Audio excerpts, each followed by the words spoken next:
Hello friends, welcome back to my channel. তোমরা সবাই কেমন আছো? আমি তো খুবই ভালো আছি, আশা করি তোমরাও সবাই ভালো আছো। তো যাই হোক, দেখো এখানটায় ভিড় দেখে হয়তো সবাই ভাবছো যে কি কারণে ভিড়। তো বলেই দিই, আমি দিদার বাড়ি যাওয়ার পর এখানে আমি সুন্দরবন জঙ্গল দেখতে যাওয়ার জন্যই এখানে এসেছিলাম। তো আমার মতো আরও সবাইও এখানে জঙ্গল দেখার জন্যই যাচ্ছিলো। এই জন্য এখান দিয়ে কিছু ছোট ছোট দেখো নৌকাগুলোতে করে ওখানে নিয়ে যাচ্ছিল ওপারে। কেননা এর কারণটা হলো, তোমার এখানে বনবিবি ঠাকুরের পুজো যেদিন হয় সেইবারই একমাত্র এখানে জঙ্গলে যাওয়ার জন্য পুরো সারা গ্রামের মানুষ বা যে যে যেতে চায় সবাইকে নিয়ে যায়। তো সেই জন্যেই আমিও গিয়েছিলাম সেখানে। তো যাই হোক, দেখো আমরা নৌকাতে উঠে পড়েছিলাম। তারপর দেখো আমরা এখানটায় নৌকা করে চলেই এসেছিলাম। আর তারপর তোমরা দেখতে থাকো জঙ্গলে গিয়ে আমরা কি কি দেখলাম। তো এই দেখো আমরা ঘাটে উঠে গেছিলাম, আর এই দিকটায় দেখো পুরো ভেঙে গেছে পাড়টা, মানে যে যখন ঢেউ টেউ হয় আর কি, সেই জন্য। তো আমরা আস্তে আস্তে ভেতরে ঢুকছি জঙ্গলের। দেখো এখানে লেখা আছে ওয়েলকাম।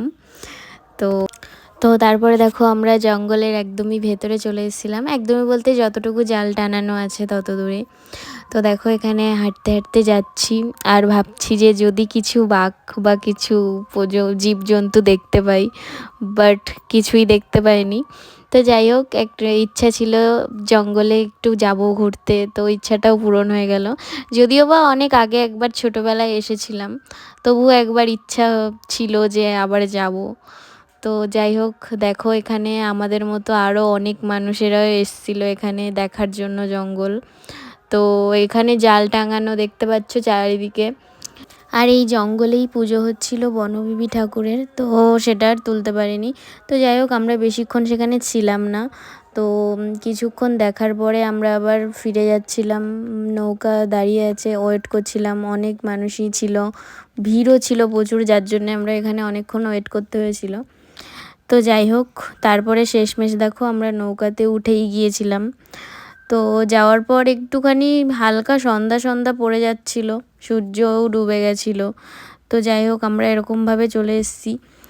আর সবচেয়ে একটা খারাপ বিষয় আমার জন্য হয়েছিল যে এখানে যে জোয়ার ভাটাটা হয়, সেই জোয়ার ভাটাটা কি একটা হয়েছিল, যাই হোক জানি না। তো আমাদেরকে কাদায় নামিয়ে দিয়েছিল। তো দেখো এই কাদার মধ্যে হেঁটে হেঁটে যাচ্ছি, এটাই। তো আর কি করার আছে, কাদায় নামতে হয়েছিল। তো যাই হোক, যতটুকু ভিডিও করেছি ততটুকুই তোমাদের কাছে শেয়ার করলাম। আর তোমরা সবাই জানো আমি নতুন ইউটিউব চ্যানেল খুলেছি।